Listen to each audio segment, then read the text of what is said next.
Bom, então agora 2h53. Já de volta aqui com o Conexão Futura, neste Dia Internacional do Consumidor, nós vamos falar sobre direitos e deveres de quem consome. A boa notícia é que a população está mais informada e, por isso, o número de reclamações tem aumentado nos órgãos de defesa do consumidor.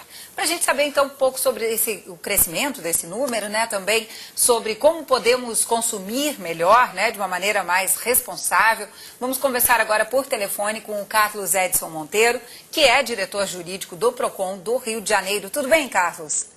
Oi, boa tarde, Lígia, tudo bem? Boa tarde. Hoje você deve estar dando muitas entrevistas, né? Hoje nós estamos com uma pauta cheia. É um dia muito importante para o consumidor, né? É o dia do consumidor, mas o nosso dia é todos os dias, né? E por isso a gente tem que estar sempre falando disso. Eu queria saber um pouquinho de você, quer dizer, o que faz com que as pessoas reclamem mais por seus direitos hoje?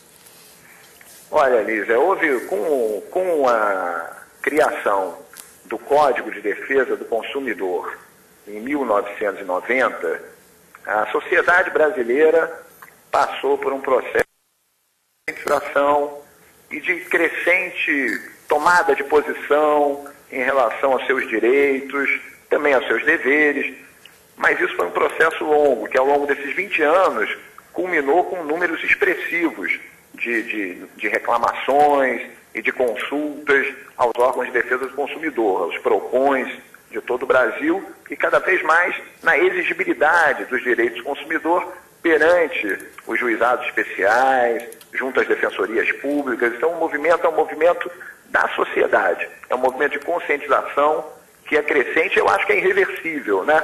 E é fruto do Código de Defesa do Consumidor, que foi uma lei que a gente, em direito, assim, me perdoe até o juridiquês, a gente chama que é uma lei que tem uma função promocional. A lei incentiva a sociedade, a lei puxa, né? Pega a sociedade pela mão e puxa a sociedade para exercer os seus direitos, para transformar a realidade. E é bem comum, né? Já hoje algumas pessoas até já falam a sigla, né? Cadê o CDC? Né? Falam isso sobre o código. O código já tem também esse entendimento, né? Essa aproximação com as pessoas. A gente vê isso às vezes em balcões de troca, né? Alguém já reclamando. Não, esse artigo está no CDC, eu tenho direito sim e tal. Agora, quais são as principais situações, né? Na negociação de compra e venda que as pessoas conseguem achar o amparo legal? O que está amparado pela lei nessa relação? Sim. Em primeiro lugar, a sigla CDC, né, como você falou, as pessoas têm uma intimidade, né, revela um tratamento íntimo, né? O CDC, em muitos estados, o caso do Rio de Janeiro, por exemplo, no estado do Rio de Janeiro é obrigatório todo estabelecimento comercial possuir um exemplar do CDC à vista dos consumidores.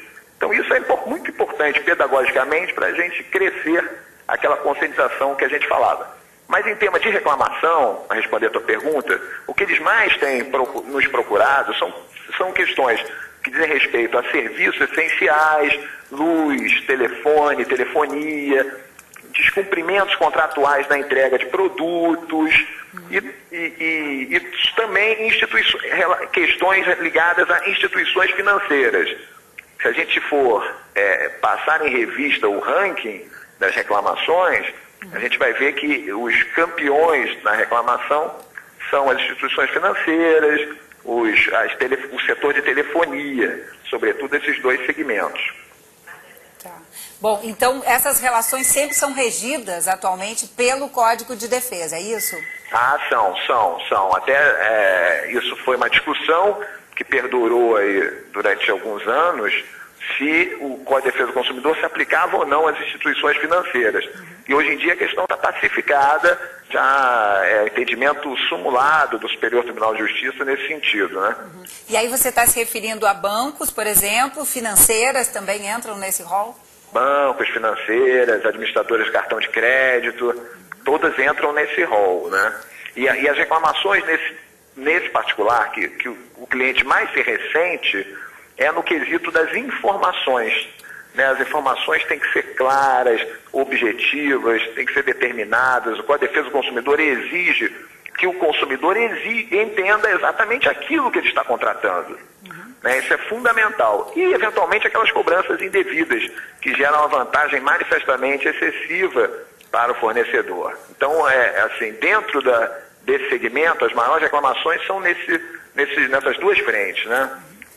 No direito à informação e nas vantagens, na vantagem manifestamente excessiva que são aferidas pelas instituições financeiras. Agora, Carlos Edson, a gente tem visto, né, um esforço muito grande, por exemplo, eu lembro aqui agora do Instituto Acatu, né, em mostrar que nós, como consumidores, temos que ter um consumo mais responsável, do ponto de vista da escolha dos produtos, do descarte dos materiais, né, tentar procurar materiais ambientalmente responsáveis, né. Agora, do ponto de vista das relações, como é que a gente pode consumir melhor?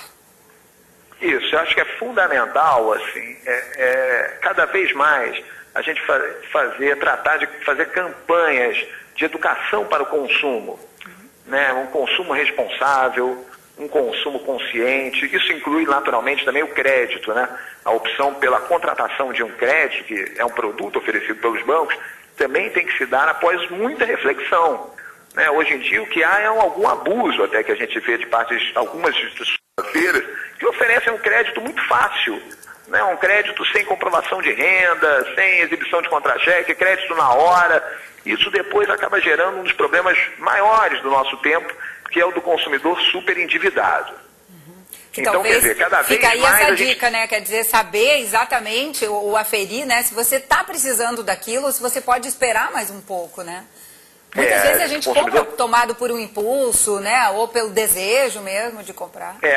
A gente vive uma sociedade de consumo, né? E a demanda é muito grande, as propagandas intensas, o marketing, o mercado, é todo voltado para o consumo. Então, dentro desse quadro de massificação, é necessário que também os órgãos de defesa do consumidor promovam a educação para o consumo, né? Isso tem que ser até disciplina obrigatória nas escolas. A gente tem feito campanhas nesse sentido, procurar fazer campanhas educativas para que o consumidor, sobretudo, saiba os seus direitos. Agora, não se restringe a esse aspecto. O outro lado da moeda é a educação também destinada aos fornecedores, né? Eles têm que cumprir. O que se espera do fornecedor é que ele haja com boa fé, com lealdade, com transparência, com probidade, com honestidade. É lógico que a gente vive um ambiente de livre iniciativa econômica e que se quer o lucro, o desenvolvimento das empresas, mas sempre pautado por esses critérios éticos de boa fé, né? Bom, os colegas de vocês do PROCON, inclusive, conseguiram uma vitória hoje, tirando 3 sites importantes do ar, né? Justamente por não ter prazo de entrega de produtos, né? Não cumprir com os prazos e também por falta de informação ao consumidor. Bacana esse trabalho que é feito pelos PROCONs de todo o país. Muito obrigada mais uma vez, Carlos.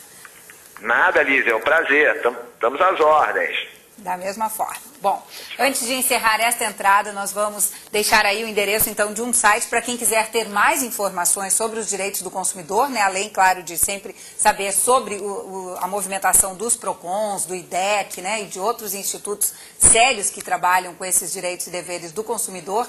E esse que está aí na tela, então, é o portal do consumidor.gov.br, né, que é ligado ao Ministério da Justiça.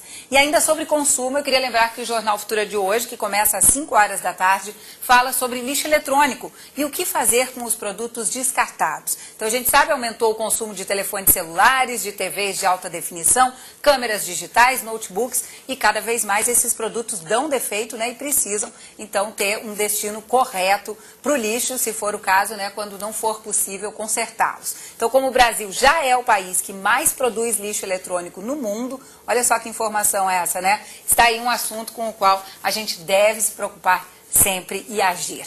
Fique agora com a agenda do Futura, depois do intervalo tem Recortes do Brasil, na sequência a gente volta aqui com o Conexão. Até já.